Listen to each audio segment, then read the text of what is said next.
Hello and welcome along to the very first episode of the Bunnyhop, a show dedicated to the races and riders of the women's professional peloton. Coming up, action from this month's races in the Women's World Tour. We take a trip to Sheffield to ride the hills and have a natter with Lizzie Banks.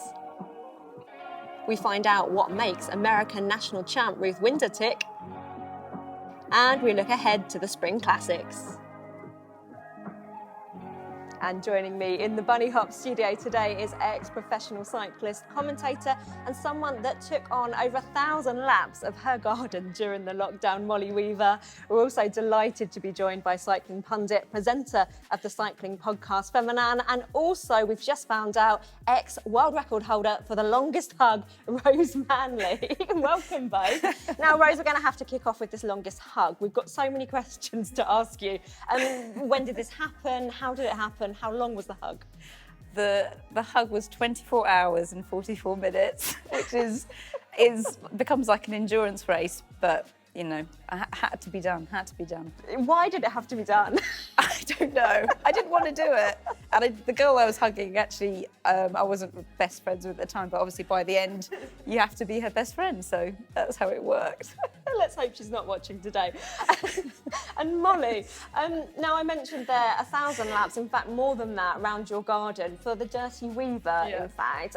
You did it for fun, but you also did it for a very important cause. I did it to raise money for charity, for Women's Aid. And I did think it would be a good idea for me, but it was less enjoyable in the moment. I think I thought it would be relatively easy, and it didn't turn out that way. You were saying, weren't you, that there was a point quite early on that you thought, why am I doing this? Yeah, I did one practice lap before the day and thought, you know what, I can do this 1,111 times because I've done it once. And then about 10 in, I thought, oh, maybe I overshot here. And how was the garden afterwards? Fairly destroyed. I moved away shortly after, so I didn't have to see the damage. But it was 3 tons of gravel to fix it, so my parents dealt with that. Well, congratulations though, really important cause. Now, plenty to talk about already this season. Let's kick things off with a look at Trofeo Binda. A new start town for this year's Trofeo Binda in Cocrio Trevisago, but the race's iconic Areno climb remains, and it was here that escapees Paulina Royakers and Tatiana Gudurzo were joined by former Italian champion Marta Cavalli with around 40 kilometres to go. The trio were kept on a short leash by the peloton and were caught by the time they reached Gitilio. A new move forged ahead as Marlin Musa, Alison Jackson, Katja Ragusa and Elena Amialuzic chased Anuska Costa, only to be snuffed out on the smaller climb. Trek Segafredo then turned to the screw. Ruth Winder with the high pace before Taylor Wiles hit out with around 26 kilometres to go, drawing a counter from Canyon SRAM's Kasia Niewiadoma. Elisa Longo Burgini was straight onto it, using it as a springboard to move clear herself.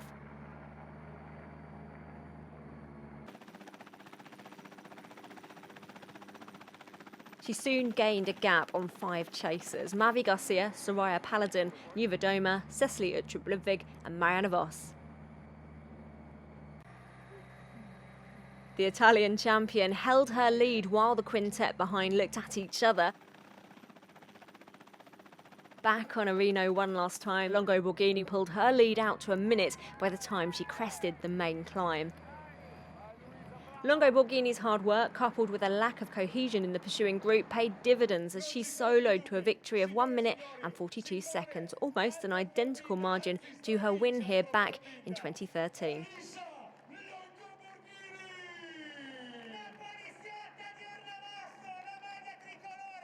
Four times winner Vos led in the chasers for second place, with Ludwig making up the podium.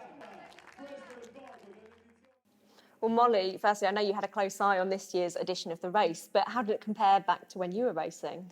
Yeah, there's normally sort of a more rolling, course on the outset, but it's also the hills are quite hard. I think everyone kind of focuses on that finishing lap and what's going to happen there, but kind of quite often the race is made on that big lap. Everyone's getting tired. I remember it being quite stressful in the lead up to those climbs. Everybody knew, okay, this could be where something goes, and quite a lot of energy is wasted by a lot of people in that those early stages. It's almost a bit forgotten in amongst the other races in that time frame, but it's a really, really, really tough course, that one. Yeah, and I think we certainly saw that in this year's edition. And Rose, I think obviously coming into this season, there was so much in the way of unknowns, wasn't there? With the current climate and the pandemic. But we're in a place now where there were so many expectations on riders, and it was a really interesting one. Oh yeah, totally. And I think with this course, it's so hard to organise any chases. So whenever there's a break, or even, I mean, when you're watching with Elisa Longo Burgini, who obviously her solo break won the whole race. I mean, she was kind of only floating about 15 seconds ahead of this select group of riders who are all could have all won it. And she's never really getting much time until she's just going back on that Areno climb. And I think it kind of says so much about how hard Trofeo Binda is, because it's so twisty, it's so turny. So I think it's one of those races where you might only have 15 seconds, and that can actually be the amount that you can then win the race off the back of having a tiny little margin like that. You really have to be able to do everything. You have to be able to climb. You have to be able to even descend. And I don't think necessarily that riders' descending skills in particular get tested in many races like they do in this one. And you have to be able to have a good team. You have to have luck on your side. It's a really, really tough one. You have to be a complete all-round champion in order to win it. Molly, perfect team tactics, as Rose noted, from Team Trek Segafredo.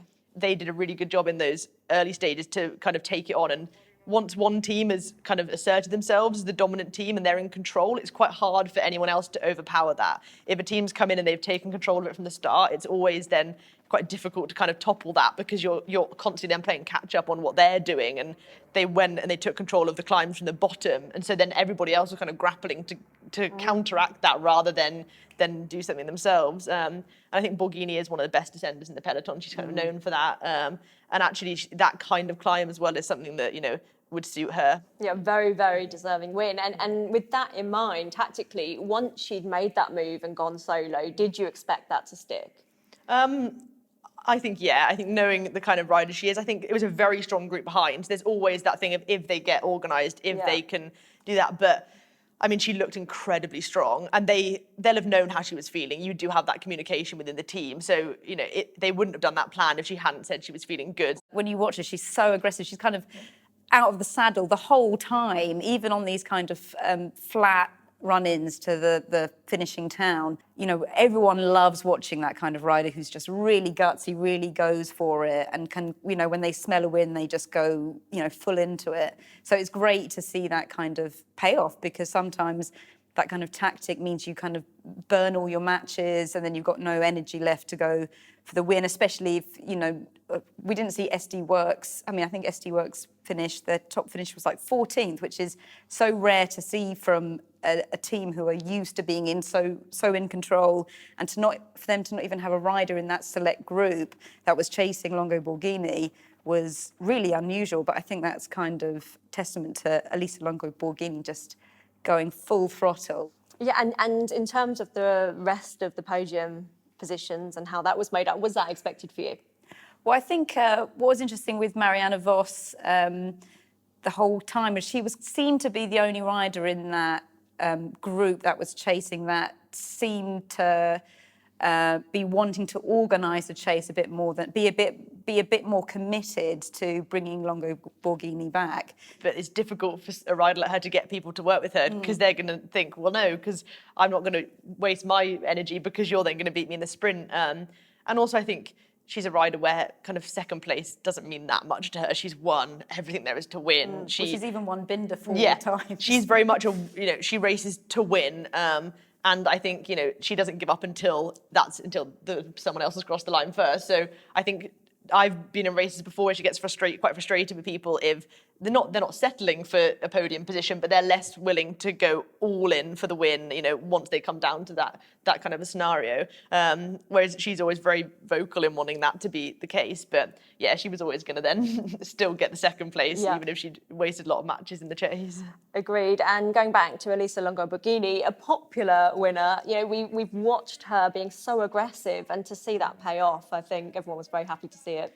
Yeah, I think she's one of those riders that, she doesn't have as many wins to her name as you'd imagine that she would. I mean, she's very successful, obviously, but I think she rolls the dice so many times. She commits to attacks so often. That kind of perhaps also shows how they've learned about their rider, that, okay, if we, commit from the beginning and we kind of really utilise all of our riders and launch her solo, that's perhaps, the way to go, the way to guarantee it. Yeah, and of course, looking back to Strade Bianche, another aggressive attack and didn't quite pay off, but what a brilliant ride there. Oh, hugely. I mean, I think that was such an interesting run-in to the finish there, because you had Elisa Longo Borghini and you had Chantal van der Broek-Black, who you would think would be less suited to, a steep ramp like that going into the centre. But when Chantal can just sit on Elisa's wheel the whole way, then it just means that she's got much fresher legs for that finish. That's bike racing, isn't it? But yeah, ultimately a brilliant victory for Chantal. It was one I think was difficult to call in that final, even when I was watching it, and I thought, it could go either way. And I think that's also something that Chantal van der Broek-Black is incredible at, and that's how she also won the World Championships, was almost being that dark horse, even though she is this incredible rider, but because that team is so kind of overwhelmed by incredible riders, quite often that she can just use her tactical prowess to kind of nail, a victory like that, even if it's a little bit unexpected. Well, someone else who kicked off their season with Strade Bianche is British rider Lizzie Banks. Now, she's no stranger to a hilly race, and she's in fact won 2 stages of the Giro Rosa, of course. So I should have known what I was letting myself in for when I agreed to a gentle spin around her local roads in Sheffield. Let's take a look.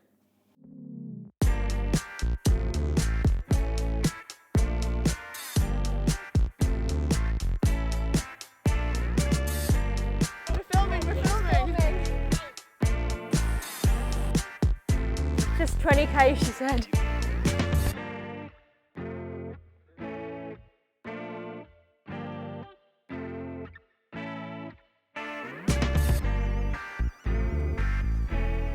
Hey!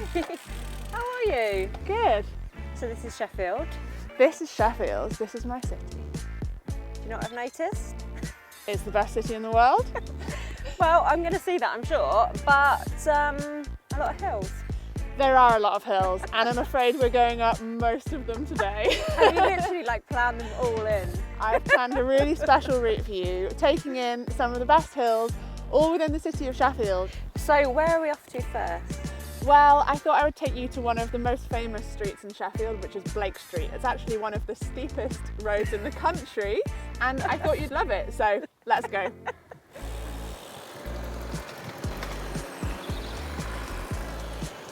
So Becca, this is Blake Street.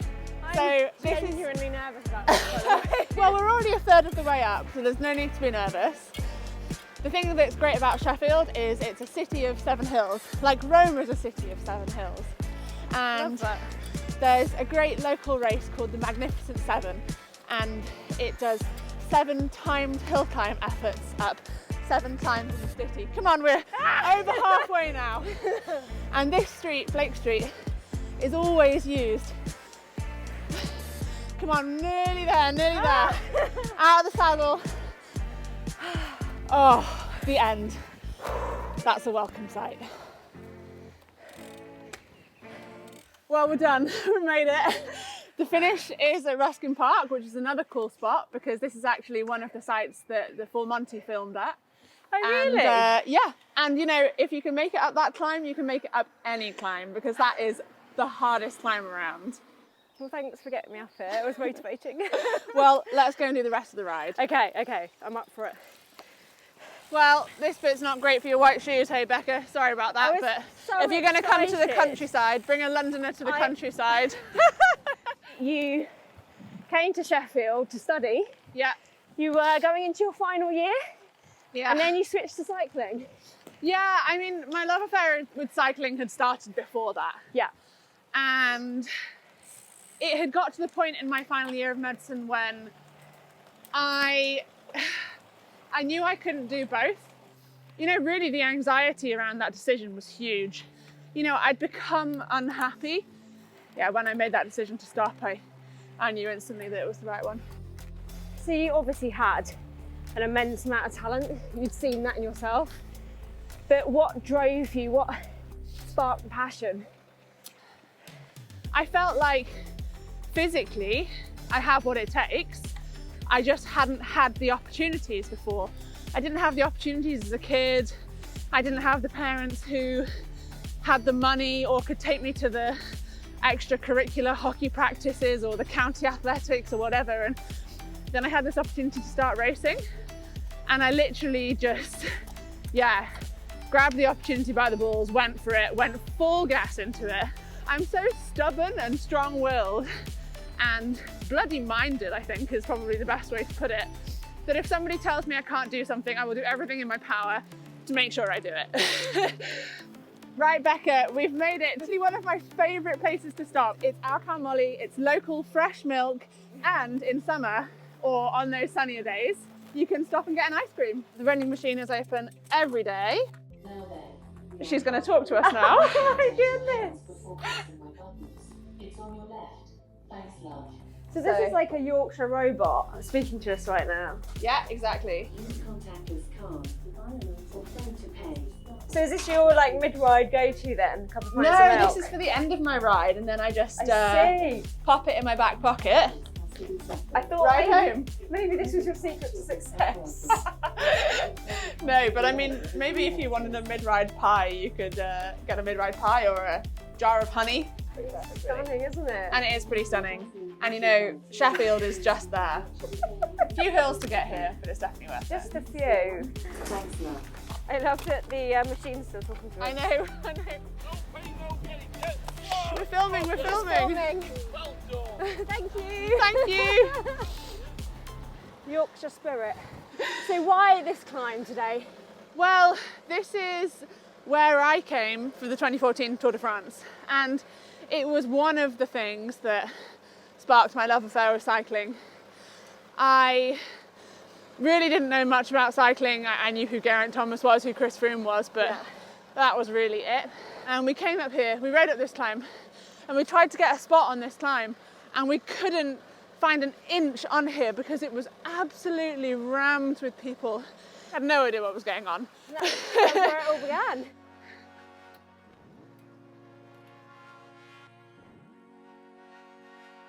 It's absolutely stunning. I know. All you can hear is the wind and the bird song. I love this spot.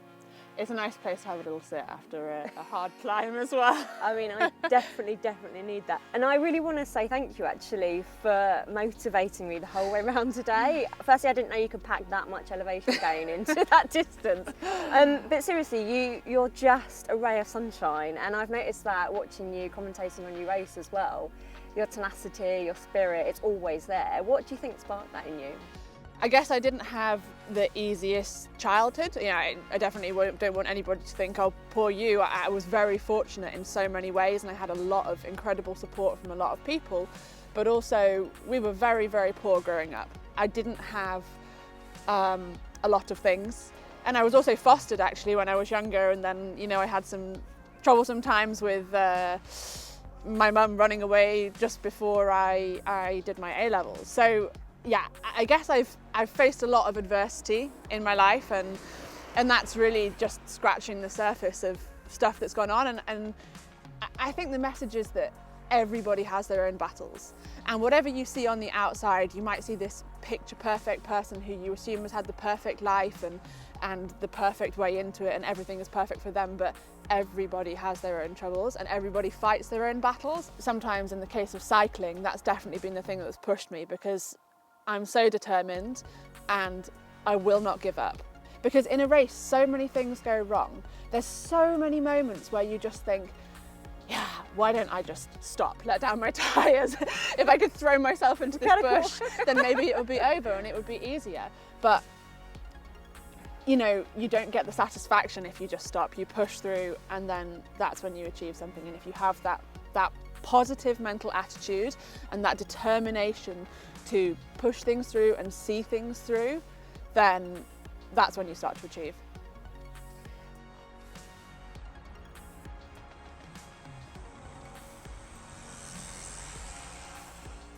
Well, thank you so much for today. It's given me a real window into your world, actually. It's been lovely. Well, you're welcome. I'm really happy that I could show you around Strines and Bradfield and some of my favourite places to ride. It's been really nice to have you and show you around my local area. Well, you can come to mine next time. And be a bit flatter. That was a seriously tough ride, honestly. You did very well, Becca, I thought. Thanks for saying that. You have to say that, Rose. Do you know what? I actually don't think you get a full picture from the TV screens of just how steep it was, Molly. It didn't look like the most relaxing interview ever. It's like when you take a photo of a climb to show off to someone and then it looks just like flat. But that Not seemed that brutal. looks flat. No, Not that that looked looks brutal. flat. It looked It looked brutal. really Very steep. impressed. Did I mention 21.5% I've was not, the you haven't first mentioned hill? it, but that is very steep. I mean, to have to ask questions during that was quite impressive. But seriously, I can see why she is that strong on a climb. Yeah, totally. You can see where she gets it from, why she can go off in the Giro Rosa and just go on a solo break and still be, you know, some of the best, well, the best climbers in the world. You can definitely see that she gets it from her Sheffield roots. She effortlessly danced up them, but she coaxed you along, which was nice. She most definitely danced. I did not, but I've definitely got fitter, I think, from just one day in Sheffield with Lizzie Banks. And we're hoping to see Lizzie Banks back in action at the Tour of Flanders. Of course, the Belgian Classics have already kicked off, so for now, we're going to focus in on the Panne. Grace Brown, what a stunning solo victory. Safe to say, to the upset of the sprinters behind. Yeah, I think the sprinters were a little bit expecting each other to pick up a bit of the workload and perhaps underestimated Grace Brown. I think she's a really strong rider, but she is still a little bit under the radar and is a little bit of a dark horse, even though I think anyone who kind of has seen how she races should be expecting her to pull that off. But yeah, I think she did a really gutsy move and they all looked at each other a bit too much. And I think, yeah, a lot of us thought maybe they'd still catch them and they were really close by the end, but yeah, I think it's kind of once she'd gone and she had her head down and they looked at each other a bit, it was, yeah, she was already home then. And would you agree with that, Rose? That element that perhaps Grace Brown gets underestimated? Yeah, totally, because I think if you see when Grace Brown initially makes that attack and Lottie Kopecky is just on her wheel, then, you know, Lottie Kopecky, you can see her thinking, you know what, I'm just going to leave that, let her go. I don't think much will come of that, which is kind of surprising because if you think about last year with Grace Brown winning at Brabantse Peel, again, then doing kind of like a 10 kilometre, 15 kilometre solo break, it was actually, obviously she took the win and then Lottie Kopecky had to sprint for fourth. So you'd think that, you know, Lottie Kopecky has been in a race where Grace Brown has made exactly the same move and has had to then sprint for fourth instead of sprinting for the win.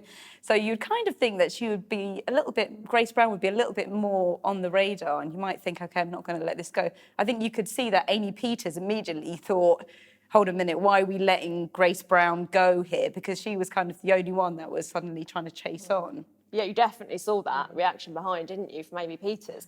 But Molly, you've seen that in Grace Brown for quite a long time. Yeah, I first came across Grace Brown in Australia, actually, before she was a pro in Europe. And this was maybe 2017 now, so this is quite a while ago. And she was kind of very unknown. I'd never seen her before, and she was on an Australian squad, and we'd kind of discounted those riders naively. And yeah, she went in a breakaway, and I thought, oh, I'll bridge to that. I don't know who this is. It'll probably be fine. Really committed to the break. Bridged to her, which was already quite an effort, which I hadn't really anticipated. Then I just started taking turns thinking, oh, this is fine. And then she was a lot stronger than I was. And in the end, she then attacked me and left me. And that was kind of the first time that everyone sort of took notice and was like, oh, this is a rider who can ride you off her wheel and then just keep going. And then she came to Europe and, yeah, lo and behold, became this incredible rider. So, yeah, I think it's been a long time coming, but I also think it's one that in years to come will be a rider that really is something that we talk about a lot and is you can't help but notice her, I think. Yeah, I couldn't agree more, and it's definitely shaping up to be an exciting season so far, and not least because of Roubaix. As we speak, we don't know if the race will take place on the original scheduled date of the 11th of April or be postponed till later in the year, but the teams have been out doing their recons, one of which was Trek Segafredo. We can take a look now.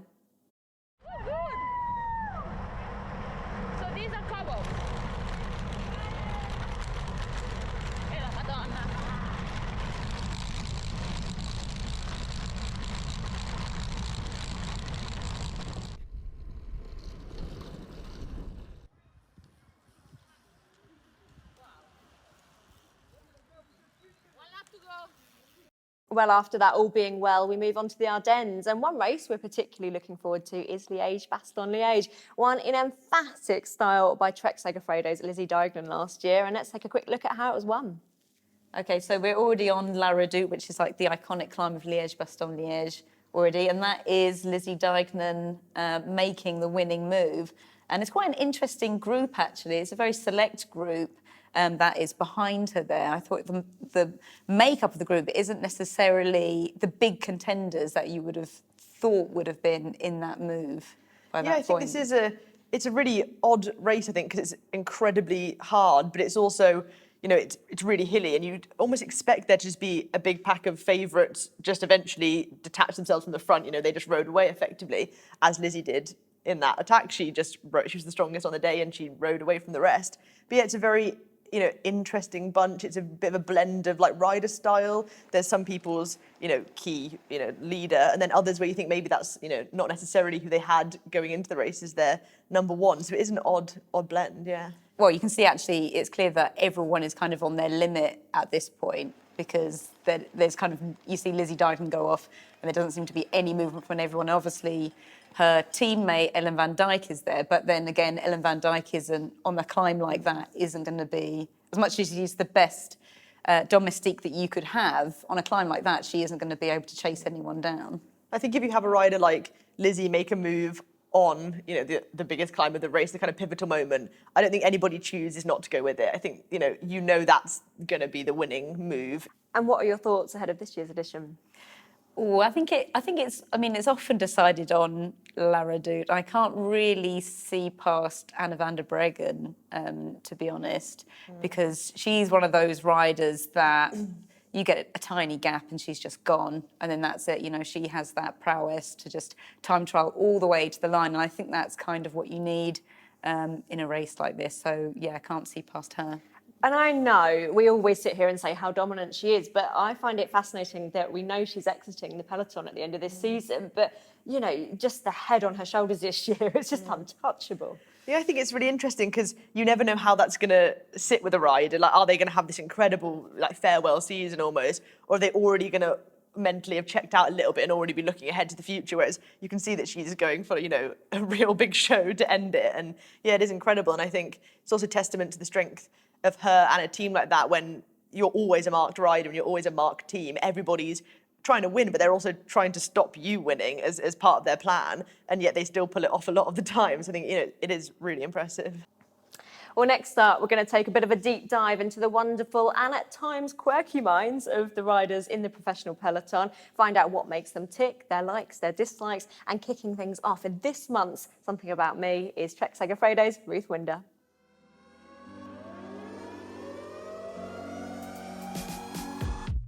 Coffee has to be hot, and it has to be first thing when I wake up. The thing I do first when I get home after a race is jump on my bed and do snow angels in my bed, and then I give my dog a pat on the head. At this point, I've probably already given my fiancé a kiss and a hug. I have an unreasonable fear of heights. Very unreasonable, like any amount of space off the ground I don't really enjoy, even when I have to do a pull-up or something in the gym. Yeah, heights not for me. Oh, my signature dance move involves the shopping cart. Good old shopping cart.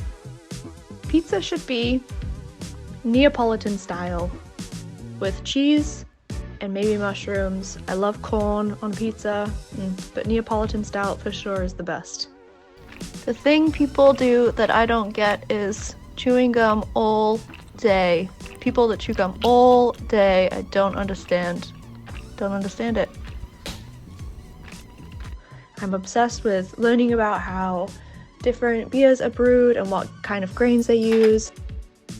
Whiskey is my favorite. I love whiskey, but there's so many different kinds of whiskey. In America, we have bourbon, and why is it called bourbon, and what sorts of grains do they use? Or going to distilleries in Scotland has been so awesome. Yeah, I'm always trying to learn more about whiskeys and beers. The best smell in the world is for sure a Bakewell tart right out of the oven. So sweet and almondy. It's the best thing. The last thing that made me laugh was when I had already lost a sock and I've been on a trip for less than a week and my teammate found it in her wash bag. Since childhood, I never grew out of loving mushrooms. When I was a little girl, I used to ask if everybody would please call me mushroom because it was my favorite vegetable ever. And now I have learned they're not a vegetable, they're a fungi, which is its own separate category. So now I can have favorite vegetable and a favorite fungi.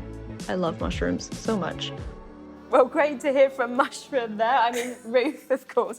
Oh, she's absolutely brilliant. What a great sport. And that's almost all we've got time for on this episode of the Bunnyhop. But before we go, I've got one more question to put to each of our studio pundits. And that is, to you first, Rose, what will you be eating and drinking during Flanders?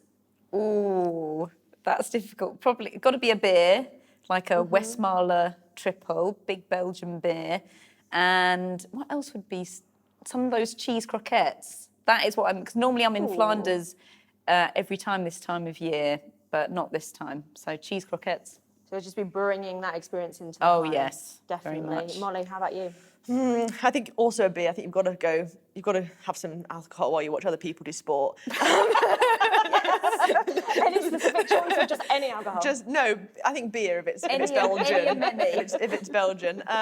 Then maybe, you want some authentic, don't you? But you can't really get many of the good Belgian things here. So maybe just go for like some chocolate because they're really good at chocolate and yeah, why not? I'm not riding. So.